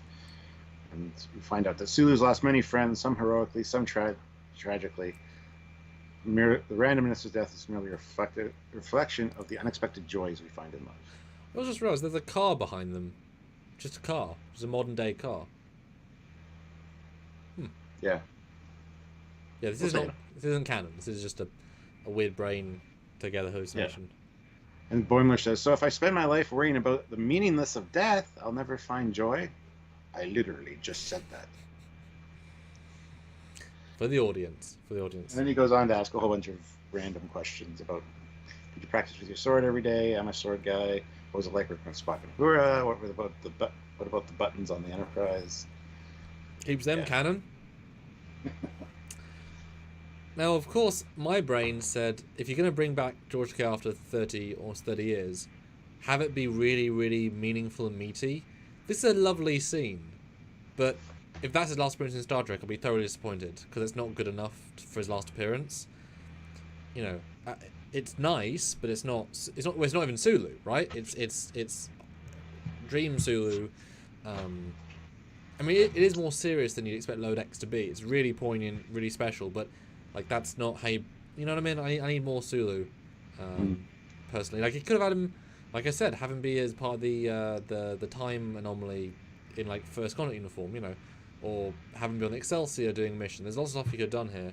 It's nice, but bring back more Sulu, because this is not, you know, this is cute. Although it did occur to someone I saw when he says about Brad, George's husband's name is Brad, so that's kind of sweet.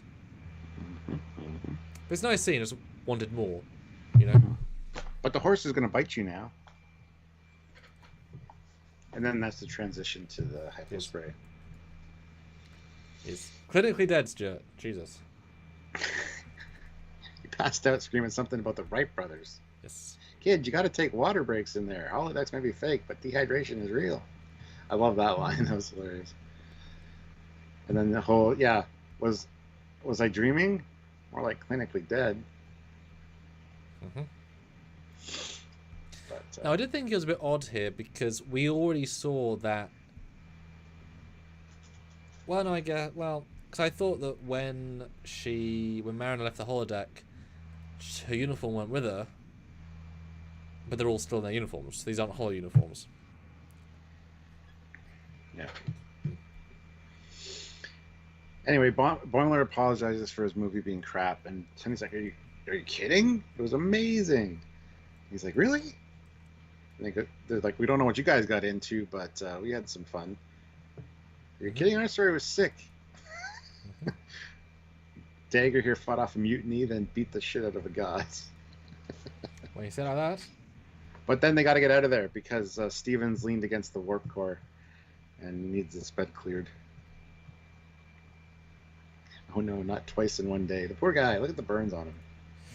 But yeah, that was your poor dad.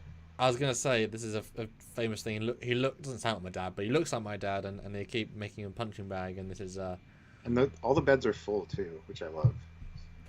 Why are all the beds full of people? I don't know. Yeah. But yeah, they you don't often get people chewed out of a sick bed, which is another nice thing you don't often see. And SVS 2000, sorry, €5. Tiana knows all about dehydration on the holodeck. Oh yeah. Ha! Ha! But I do love that as a reference. It may not be real, but your physical state is real. Take toilet breaks, drink water. Great, yeah, great reference. And boy, these guys look so good in their uniforms in the corridor. I mean, the grey and the red and then the white, that pops so well. And Rutherford looks fantastic in uniform. I mean, maybe they'll invent the new mid-division. We know that it's the first contact with the lower deck stripe. Maybe they'll see this as a real uniform. I don't think we should, but maybe we will. Because they look great in it. Makes them look much more professional. Don't know if you'd agree with that, Stuart. But for me, I see the crisp shoulders. Okay, cool. Yeah. Yeah. Isle of Film, €5. Hey, good to see. I just joined, so sorry for being for raising a mute point. But the perfect timing of I am Knick Knack got me real good. Pretty squanchy for a fun character. What a fun character. Yeah. Yes, I said the same thing. That made me laugh out loud every time I watched it. Yep. Ooh, Matt Boardman has just gifted 5 Trekyards memberships. Eric Martin was gifted a membership. Ooh, classic. Sean O'Sullivan, Sean O'Neill, Oh. Armando Rodriguez, and Andrew Cunningham. Welcome, guys, to the membership. Thank you very much, Matt, for gifting those. Much appreciated. Very kind. No, yeah, they're talking about... Great character. Great MVP character, I think. Yeah. And Rutherford's all say about the hover cycle chase, and I'm still thinking about those graphics. And then the punks, and then the whole... I'm glad this didn't end on a cliffhanger. I like happy endings. Cliffhangers are the worst. I hate when people do that. And it wouldn't, Stuart. I mean, that's the end, obviously, right? That's yeah. So now it's that time of the episode where we give our final scores and final reviews, and you guys can super chat in with your scores. We really appreciate that. We're $30 away from our minimum. Wait. What happened? No, hold on. Turns out, Stuart, that you clicked, you stopped watching at this point because they said, if you'd waited 3 more seconds, it would have cut frame to a new spacescape in an unknown region, and you would have been redacted. Yeah, from your brain as well. And we'll forget as soon as we watch this, I'm sure. It cuts to the a very quick decloak of a evil Defiant. And by evil, I mean like class. Defiant-ish class. And we've already filmed our episode on her, guys, so tune in for direct comparison renders. Yes. But yes, we get the reveal of William Boimler's casket. Yes. And turns out he's not dead. No. Now that you're considered dead, that's just how we like it. And she gets his black badge. He's like, wait a minute. Isn't Section 31 supposed to be this like super big secret? You can still be dead. Why would we wear special comm badges? We advertise who we are. Yeah, you can still be dead. That's great. I like the badge. I love the sound effect of the ding. Yeah. It's obnoxious though, and I'm annoyed they're doing this trope because I'm pretty sure Sloane didn't have a comm badge. Sloane didn't. I'm pretty sure he had a black uniform. Now, I guess that's when Section 31 was still Section 31. Yes. Like, I would be fine if when they were on their own ships, because comm badges are actually communication devices. To not have them is a stupid idea. But why the hell would you go onto any other ship and station and have that? You would change into their uniform to blend in, like Sloane did. So I'm hoping they'll have that meta logic where it's Section 31 ship, which is great idea. But I hope they're clever enough not to have Brad walk in a black leather uniform with a black badge and like they're smart on that, surely, even if it's never. It'd be funny if you see like on an episode where it shows his uniform, it pans up, you see the black comm badge, and then all of a sudden a hand comes in and puts a regular comm badge on top of the black comm badge.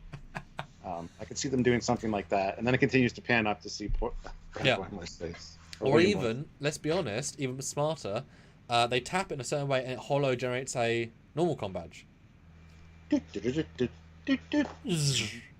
Because then that would be the only why wouldn't you have a holo that saves it, Stuart?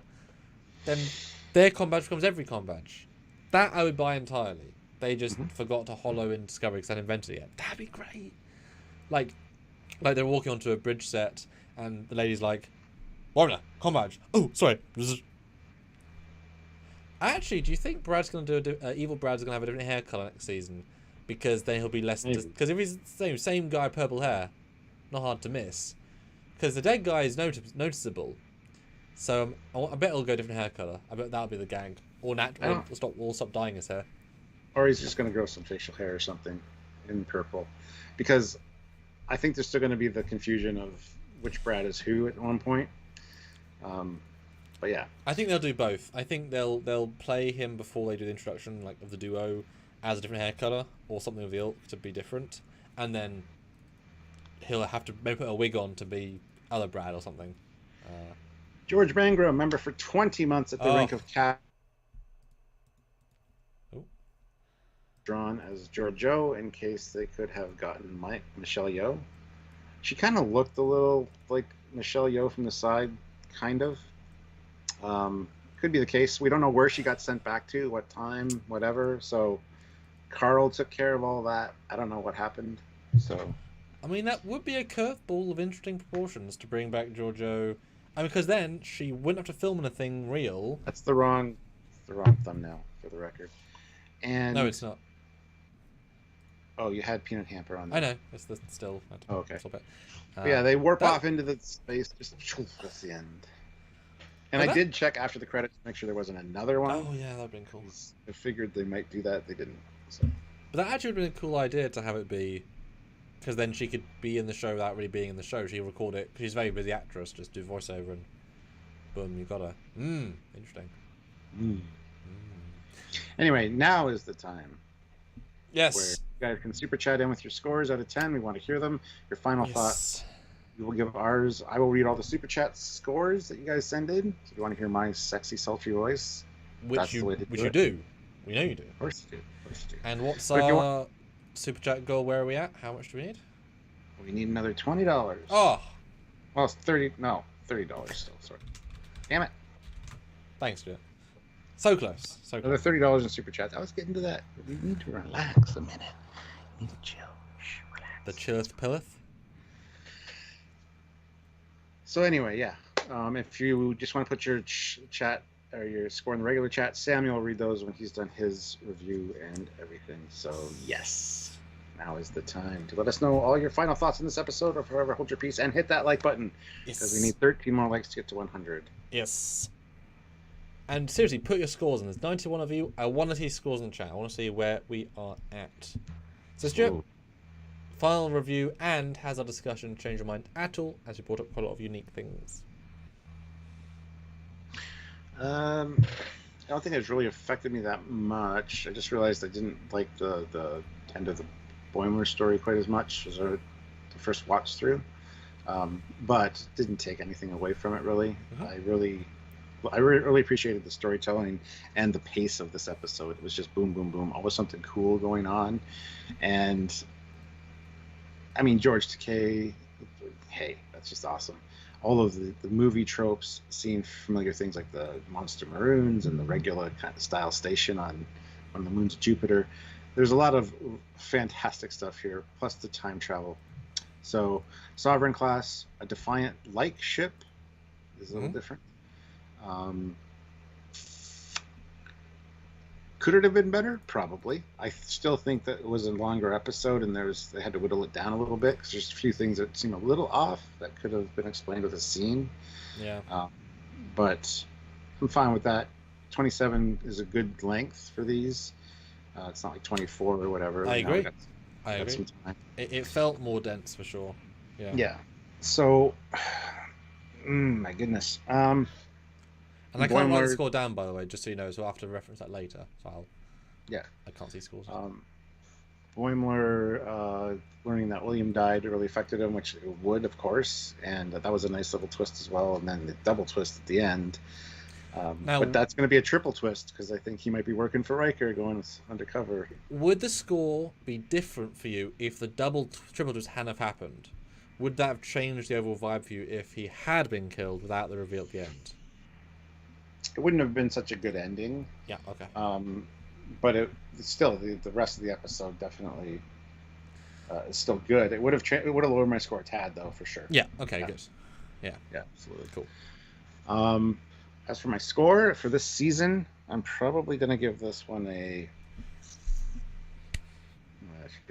9.7 out of 10. It's got to be high. Come on now. Okay, that's for this season, which in fairness is not the strongest season. So that metric is very fair for this season. Yeah. For all of Lower Decks, though, Stuart.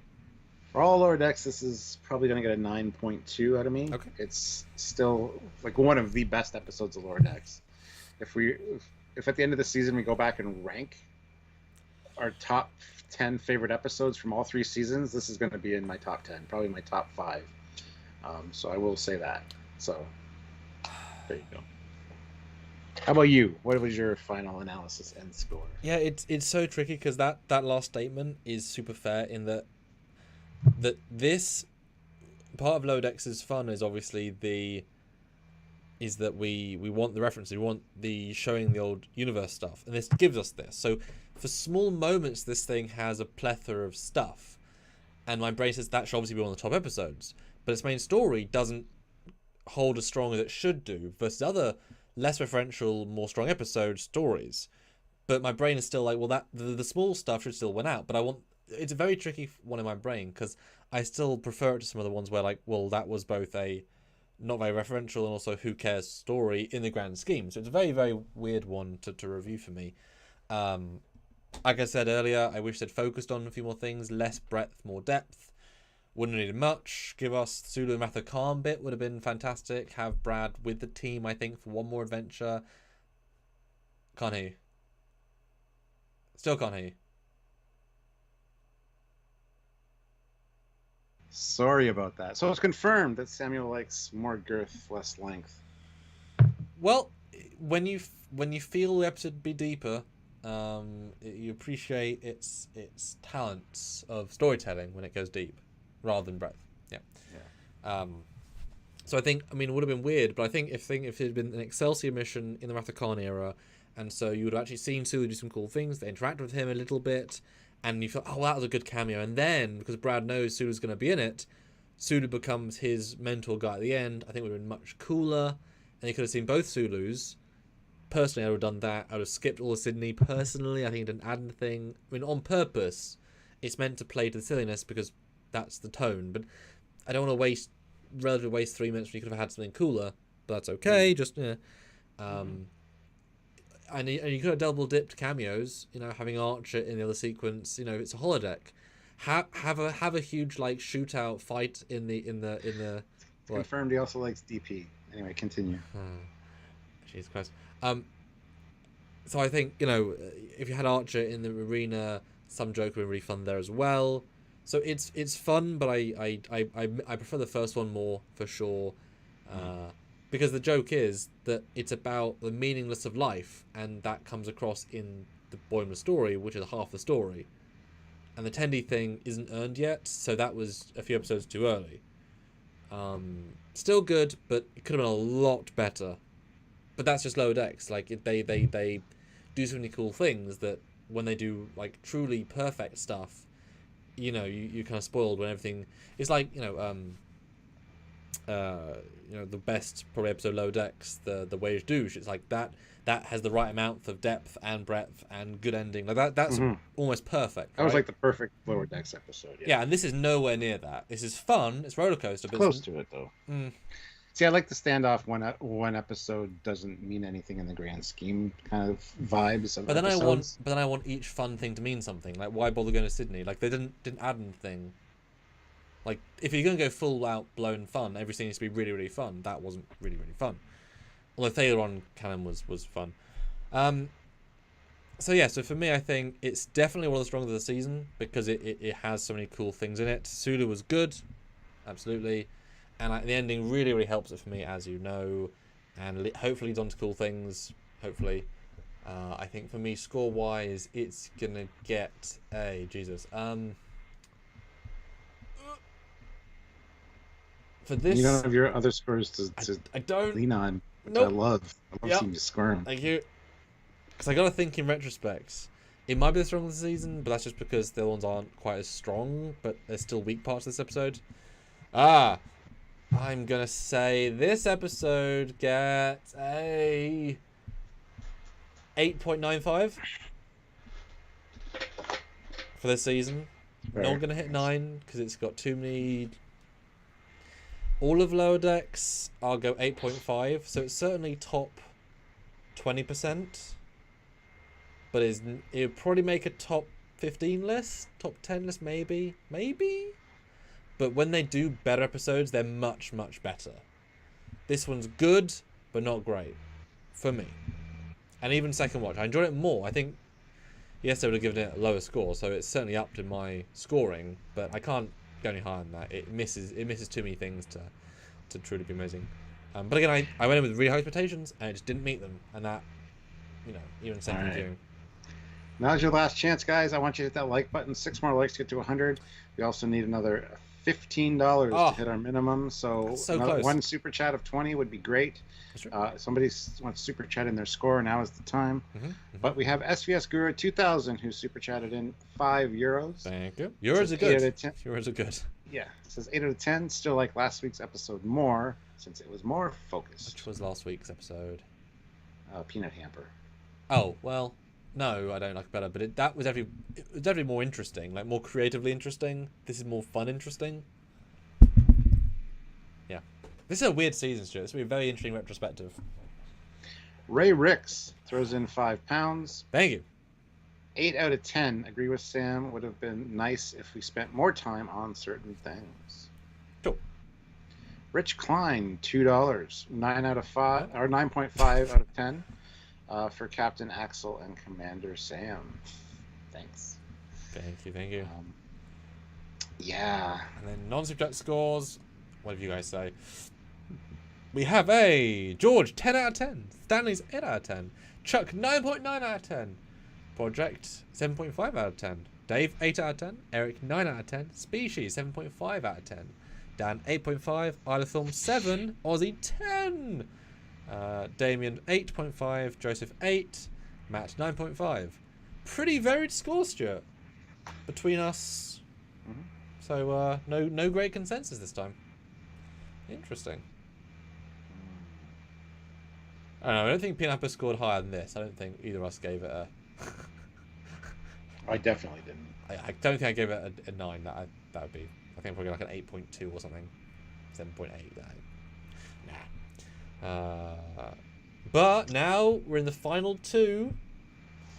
Let's be honest, Stuart. Expectations are high because they've not quite blown us away this season. And they end on a big note, like this is their Wage Douche slot, and then it's their season finale slot. So I'm unfortunately with high expectations again. I'm waiting for the big bang, the big epic thing, and I really hope they deliver. Otherwise, this season's been a bit of a downslide. What's the word? Backslide. Backslide, sure. Yeah. Well, we're 4 likes away, and we still need $15. So we're gonna vamp until we get it. God damn it! Plus, we got a thing we have to do in like an hour. So we do. Hour and a half ish. So.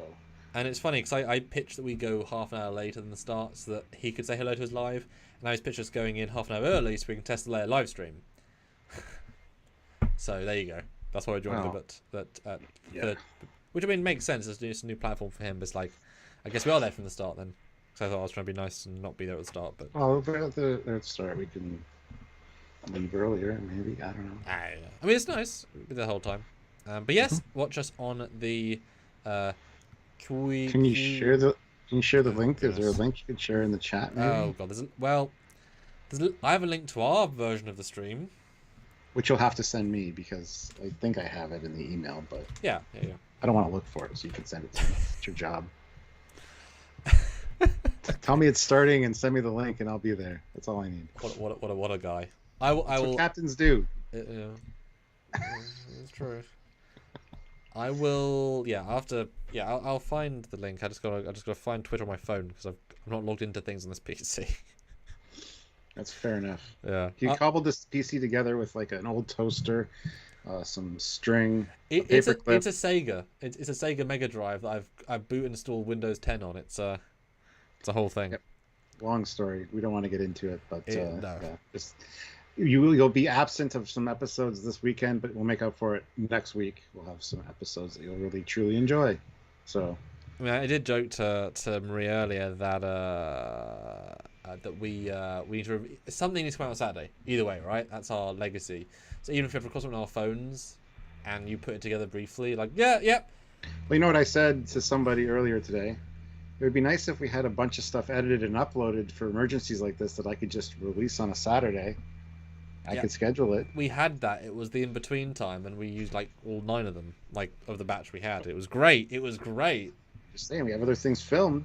If they were edited and uploaded, then they're there for emergencies. Just saying. Anyway, and you know what's Rich doubly, Klein. you know what's doubly sad? I bought the Prodigy game today. I was going to enjoy playing it, and then it all died. I bought it last night. It's on my PlayStation. I am playing it tonight, and I'll be streaming it tonight. Oh, excellent. Yeah, I'll be streaming the Prodigy game tonight. At some point, I'm not sure what time exactly, but yes, I will be doing that because I'm looking forward to playing it. It's actually on both my machines. It's on the PS4 and the PS5. So nice. And guys, that is worth noting. If you want to see more of those, join us lives and super chat because if you can't do because do, then can't do. Yeah. Rich Klein, though, throws in the $15 we Ah, needed thank you so for much. more Ronnie Cox Admiral Jellicoe. Yes! Cannot Yeah. wait. Yeah. But yeah, I'm very excited to play that game because just the interiors. I want to actually be in the interiors and get a sense. Because they put more pictures on the page and you can see the bridge. I'm like, ooh, like what kind of bridge? I haven't looked at any more of it, so I'm excited to just jump in cold and see where it goes. It was 40 quid though. It was it's a full price game. It was like $67 for me. I was thinking after tax was 75. Yeah, I bought it to show support because I want more games, but it's a full game price. It better be a good game. So this is easier for a second. So this is our lovely graphic. I don't know if that's flipped or not because it's a new machine. No, it's flipped. Well, it's on Kutsu at everything. Today I'm so excited to welcome us to the Continuum Talk Ships with me and my friend Thomas Maroney. Come join at 4 p.m. PDT, 7 p.m. EDT, 11 p.m. GMT. I don't think that's right because that's in 11 minutes. Anyway, and there's also a prize of a ship bundle, which is nice. And it's on Q/stream. It's on Twitch, although he's streaming via another platform. This is the account, as useful as that is. KYUU Continuum. Yes. KYUU. So is that reversed for you or not? It's not for me, but I'm on Skype. I'm on Skype too, and it's reversed on my Skype. Let me check the stream. Because I can, yeah. It's funny because they just revealed the Enterprise F last night. No, 2 days ago. The new model for Picard, or at least it is flipped on the stream. Yeah, I'll flip it back. Well, I mean, I'll do a flip, which is weird. And Mr. Jericho's there's a Prodigy game. Yes, Star Trek Prodigy Supernova. And no, he did not spill a drink on his PC. No. The other Star Trek game was delayed. Yes, till April of next year. So yeah, Resurgence is delayed. So I mean, better it be good, but not saying anything for 7 months is a really bad sign. So, that's how I do it.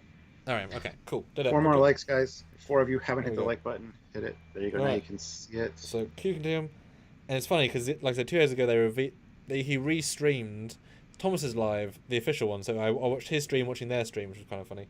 So yeah, Q Continuum, or Caillou Continuum. Never met him before, but I think he knows who we are. I've certainly heard of the name. That's on Twitch? That is on Twitch, yes. And it's going to be uploaded to YouTube after it's done. Yes. After it's not live. So yeah, join us for that. Not quite sure what we're going to talk about, but I mean, ships. Because we're the ship guys. And I'm hoping that, because I don't have to be streaming and taking details, I can be on... Be a relative. And Matt Boardman, $5. I mean, I'm available to edit, just saying. Yeah, well, finish the pack glitch ship in the next 10 days, then you can edit. There you go.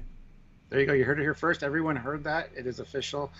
Plus, Samuel, we still need to send him the figures. Yes. He's sent $50 for. Now, Ray Ricks, £5.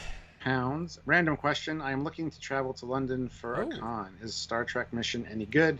Disappointed we don't get destination this year. Star Trek mission, is it any good? I don't know. The mission Chicago, like the mission ones here, are good. Yeah, because that's the only con currently. I mean, you weren't overly thrilled, so, but I mean, it was better your second or third time. Compared to Vegas, I mean, this was just a shit day. Well, and even destination, I mean, less guests, etc. Although so apparently, yeah, we're not on GMT right now because GMT right now is meant to be an hour. So our clocks have. You're on. Somebody said BST or something. Because I assume we're always on GMT because we are. Greenwich is here, so surely Greenwich is Greenwich. But I guess the clocks go back soon, and we're not on that yet. So he must have Googled GMT, even though not time in UK. That's really unhelpful because that's not the time. It's 10:53 right now. Time in London. Let's Google a time in London to check. Yeah. So, what is BST? I've never heard of BST. British Standard Time, probably. But Greenwich is England. I'm well aware of this. British didn't invent the fucking summertime. rules, man. I don't know what BST is. I didn't create it, so don't ask me what it means or why it exists. British summertime is 1 hour ahead of coordinated universal time. Yeah, because we're not actually on Eastern Standard Time right now. Daylight time, but I never change it. I just always say EST. Because standard, the EDT is daylight savings time when the clocks go back or forward. I can't remember which. But yeah, it's whenever I put on the live 9 or 4 p.m. EST, it should be EDT this time of year. But I don't. I just EST. It's just standard. Whatever. I don't care. But it ends apparently in October, and then we'll lose an hour, and then we'll be the same. We'll be 1 hour closer for like a week, and then we'll be the same again.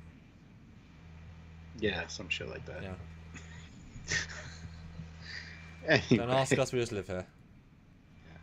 All right, that's good. We are 3 likes away from 100, but I'm sure somebody will hit the like button after we're off the air to get us up there. So, but you did pretty good with super chats. We're over our minimum, so that's awesome. Oh, good. I can't tell. So, yay. Oh, but come on, 3 to our minimum like goal. Come on, come on, come on, come on. 3 people haven't hit like. And Come on. Thumbs right now. And their thumbs could be hitting a like button. Come on now. Anyway. Yeah. So see us in a bit. Yes, in like an hour or so. I don't know. I'm just waiting for Samuel to say, "Hey, here's the link. Come and join me," and I'll be like, "All right, cool. I'm there." Yes.